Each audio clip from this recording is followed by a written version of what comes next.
हर पल, हर बार, हर जगह देशवासियों के अंदर एक भाव जगाना होगा और वो है हम स्वदेशी का संकल्प लें। जो देश को तीसरे नंबर की इकोनॉमी बनाना चाहते हैं, हमें वोकल फॉर लोकल मंत्र को अपनाना होगा। ಸ್ವದೇಶಿ ವಸ್ತುಗಳ ಬಳಕೆ ಮತ್ತು ಖಾದಿಯನ್ನ ದೇಶದ ಉದ್ದಗಲಕ್ಕೂ ಪ್ರಚಾರ ಮಾಡಿದವರು ಮಹಾತ್ಮ ಗಾಂಧಿ. ಬ್ರಿಟಿಷರು ಪಾಶ್ಚಿಮಾತ್ಯರ ಪ್ರಭಾವವನ್ನ ತಗ್ಗಿಸೋಕೆ, ದೇಶದ ಜನರು ಸದೃಢರಾಗೋಕೆ ಸ್ಥಳೀಯ ವಸ್ತುಗಳ ಬಳಕೆ ಜಾಸ್ತಿ ಆಗಬೇಕು, ಇಲ್ಲಿನ ವಸ್ತುಗಳಿಗೆ ಡಿಮ್ಯಾಂಡ್ ಸೃಷ್ಟಿಯಾಗಬೇಕು ಅನ್ನೋದನ್ನ ಹಲವು ವರ್ಷಗಳ ಹಿಂದೆಯೇ ಸಾರಿದ್ರು. ಅದೇ ತತ್ವ ಈಗಲೂ ದೇಶಕ್ಕೆ ಅತ್ಯಗತ್ಯವಾಗಿದೆ. ಅಮೆರಿಕದಂತ ಬೃಹತ್ ದೇಶಗಳು ಸುಂಕದ ಹೆಸರಿನಲ್ಲಿ ನಮ್ಮ ವಸ್ತುಗಳಿಗೆ ಜಾಗತಿಕ ಮಟ್ಟದಲ್ಲಿ ಬೇಡಿಕೆ ಕುಸಿಯುವಂತೆ ಮಾಡ್ತಿದ್ದಾರೆ ಹಾಗೂ ವಿದೇಶಿ ವಸ್ತುಗಳು ಹೆಚ್ಚಿನ ಸುಂಕವಿಲ್ಲದೆ ಅನಿವಾರ್ಯವಾಗಿ ಭಾರತದೊಳಗೆ ಪ್ರವೇಶಿಸೋಕೆ ದಾರಿಯಾಗ್ತಾ ಇದೆ. ಇದನ್ನೆಲ್ಲ ಮೆಟ್ಟಿ ನಿಂತು ಜಗತ್ತಿನ 3ನೇ ಅತಿದೊಡ್ಡ ಆರ್ಥಿಕತೆಯಾಗಿ ಮುಂದುವರಿಯಬೇಕಾದ್ರೆ ಸ್ವದೇಶಿ ವಸ್ತುಗಳನ್ನೇ ಖರೀದಿಸಿ ದೇಶೀಯ ವಸ್ತುಗಳನ್ನೇ ಮಾರಾಟ ಮಾಡಿ ಅಂತ ಪ್ರಧಾನಿ ನರೇಂದ್ರ ಮೋದಿ ಕರೆ ಕೊಟ್ಟಿದ್ದಾರೆ. ಜಾಗತಿಕ ಟಾರಿಫ್ ಬಿಕ್ಕಟ್ಟಿನ ಸಂದರ್ಭದಲ್ಲಿ ಮೋದಿಯವರ ಈ ಘೋಷಣೆಯು ಪ್ರಾಮುಖ್ಯತೆ ಪಡೆದಿದೆ.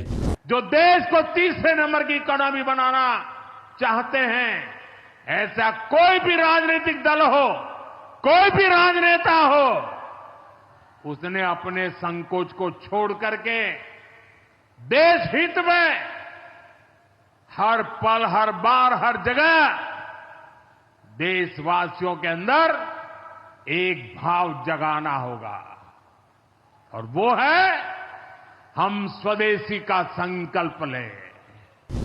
ಕೇವಲ ಸ್ವದೇಶಿ ವಸ್ತುಗಳನ್ನೇ ಮಾರಾಟ ಮಾಡಿ ಮತ್ತು ಖರೀದಿಸಿ, ಇದು ಪ್ರಧಾನಿ ನರೇಂದ್ರ ಮೋದಿಯವರ ಬಲವಾದ ಕರೆ. ವಾರಾಣಸಿಯಲ್ಲಿ ಮಾತನಾಡಿರುವ ಅವರು ವೋಕಲ್ ಫಾರ್ ಲೋಕಲ್ ಬಗ್ಗೆ ಮತ್ತೆ ಜನರಿಗೆ ಸಾರಿ ಹೇಳಿದ್ದಾರೆ. ನಮ್ಮ ಮನೆಗೆ ಯಾವುದೇ ಹೊಸ ವಸ್ತು ಬಂದ್ರೂ ಕೂಡ ಅದು ಸ್ವದೇಶಿ ವಸ್ತುವೇ ಆಗಿರಲಿ, ಹಾಗೆ ಮಾರಾಟಗಾರರು ನಮ್ಮ ದೇಶದಲ್ಲೇ ತಯಾರಾಗಿರೋ ವಸ್ತುಗಳನ್ನೇ ಮಾರಾಟ ಮಾಡುವ ಶಪಥ ಮಾಡಿ ಇದನ್ನು ನಾವು ದೇಶ ಸೇವೆಯಾಗಿ ಪರಿಗಣಿಸಬೇಕು ಅಂತ ಪ್ರಧಾನಿ ಮೋದಿ ಕರೆ ಕೊಟ್ಟಿದ್ದಾರೆ. ಸ್ಥಳೀಯ ಉತ್ಪನ್ನಗಳಿಗೆ ಧ್ವನಿಯಾಗೋಕೆ ಮೋದಿ ಕರೆ. ವೋಕಲ್ ಫಾರ್ ಲೋಕಲ್ನಿಂದ ದೇಶಕ್ಕೆ ಬಲ. ವೋಕಲ್ ಫಾರ್ ಲೋಕಲ್ ಅಂದ್ರೆ ಸ್ಥಳೀಯವಾಗಿ ತಯಾರಾದ ಉತ್ಪನ್ನಗಳಿಗೆ ಆದ್ಯತೆ ಕೊಡೋದು ಹಾಗೂ ಅವುಗಳ ಬಗ್ಗೆ ಹೆಮ್ಮೆಯಿಂದ ಮಾತನಾಡೋದು. ಇದರಿಂದ ದೇಶೀಯ ಉದ್ಯಮಗಳಿಗೆ ಶಕ್ತಿ ತುಂಬೋದು ಹಾಗೂ ನಮ್ಮ ದೇಶವನ್ನ ಆರ್ಥಿಕವಾಗಿ ಸ್ವಾವಲಂಬಿಯಾಗಿಸೋದು ಗುರಿಯಾಗಿದೆ. ಸ್ವದೇಶಿ ಅಂದ್ರೆ ಭಾರತೀಯರಿಂದ ಭಾರತದಲ್ಲೇ ತಯಾರಾಗುವ ವಸ್ತುಗಳು. ಇದು ನಮ್ಮ ಆತ್ಮಗೌರವ ಮತ್ತು ರಾಷ್ಟ್ರೀಯ ಸಬಲೀಕರಣದ ಸಂಕೇತವಾಗಿದೆ. ಜಾಗತಿಕ ಆರ್ಥಿಕ ಬಿಕ್ಕಟ್ಟಿನ ಮಧ್ಯೆ ಪ್ರಧಾನಿ ಮೋದಿ ಅವರು ಸಾರ್ವಜನಿಕರಿಗೆ ಮಾಡಿರುವ ಮನವಿಯು ಗಮನ ಸೆಳೆದಿದೆ. ನಾವು ಖರೀದಿಸುವ ಪ್ರತಿಯೊಂದು ವಸ್ತುವಿನ ಹಿಂದೆ ಭಾರತೀಯರ ಶ್ರಮವಿದೆಯೇ ಅನ್ನೋದನ್ನ ನಾವು ಕೇಳ್ಕೊಳ್ಬೇಕು. ನಮ್ಮ ಜನರ ಬೆವರಿನಿಂದ, ಅವರ ಕೌಶಲ್ಯದಿಂದ ತಯಾರಾದ ಉತ್ಪನ್ನವೇ ನಮಗೆ ನಿಜವಾದ ಸ್ವದೇಶಿ. ನಾವೆಲ್ಲರೂ ವೋಕಲ್ ಫಾರ್ ಲೋಕಲ್ ಮಂತ್ರವನ್ನ ಅಳವಡಿಸಿಕೊಳ್ಬೇಕು ಅಂತ ಕರೆ ಕೊಟ್ಟಿದ್ದಾರೆ.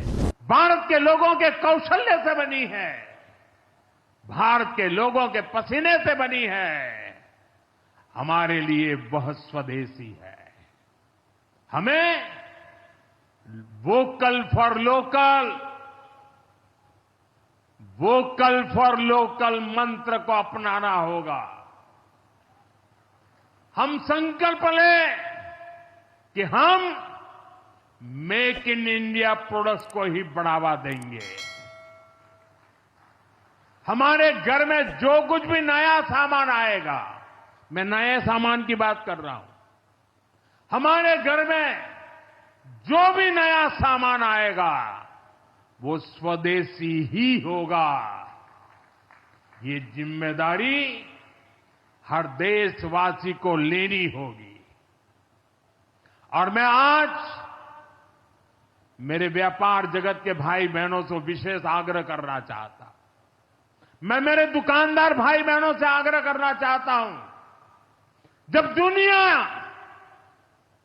इस प्रकार से अस्थिरता के माहौल से गुजर रही है, तब हम भी, चाहे व्यापार हो, छोटी दुकान हो, कारोबार करते हो, अब हम हमारे यहां से सिर्फ और सिर्फ स्वदेशी माल ही बेचेंगे. ಭಾರತಕ್ಕೆ ಟ್ರಂಪ್ ಸುಂಕದ ಒತ್ತಡ, ದೇಶದ ಬೆಳವಣಿಗೆಗೆ ಲೋಕಲ್ ಮಂತ್ರ.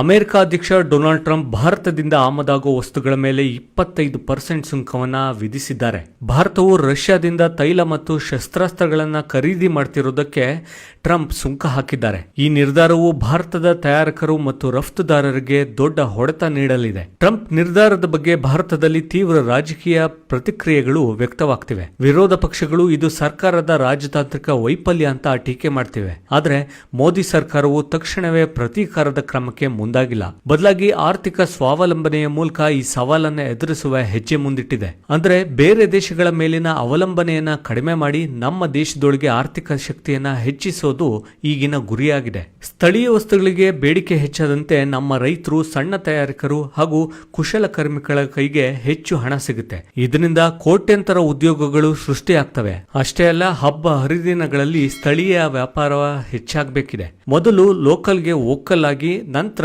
ನಮ್ಮ ಅತ್ಯುತ್ತಮ ಸ್ಥಳೀಯ ಉತ್ಪನ್ನಗಳನ್ನ ಗ್ಲೋಬಲ್ ಮಟ್ಟಕ್ಕೆ ಕೊಂಡೊಯ್ಯಬೇಕು ಅಂತ ಮೋದಿ ಕರೆ ಕೊಟ್ಟಿದ್ದಾರೆ. ವಿಶೇಷವಾಗಿ ಹಬ್ಬಗಳ ಸಮಯದಲ್ಲಿ ಖಾದಿ, ಕೈಮೊಗ್ಗ, ಕರಕುಶಲ ವಸ್ತುಗಳ ಮಾರಾಟ ಹೆಚ್ಚಾದ್ರೆ ಸ್ಥಳೀಯ ಉತ್ಪನ್ನಗಳಿಗೆ ಬೇಡಿಕೆ ಹಾಗೂ ಮನ್ನಣೆ ಸಿಗುತ್ತೆ. ಒಟ್ಟಿನಲ್ಲಿ ಸ್ವದೇಶಿ ವಸ್ತುಗಳ ಖರೀದಿಗೆ ಕೊಟ್ಟಿರೋ ಕರೆಯು ಅಂತಾರಾಷ್ಟ್ರೀಯ ವ್ಯಾಪಾರ ಸಮರದ ಒತ್ತಡಕ್ಕೆ ಕೊಟ್ಟ ಉತ್ತರವಾಗಿ ಕಾಣ್ತಾ ಇದೆ.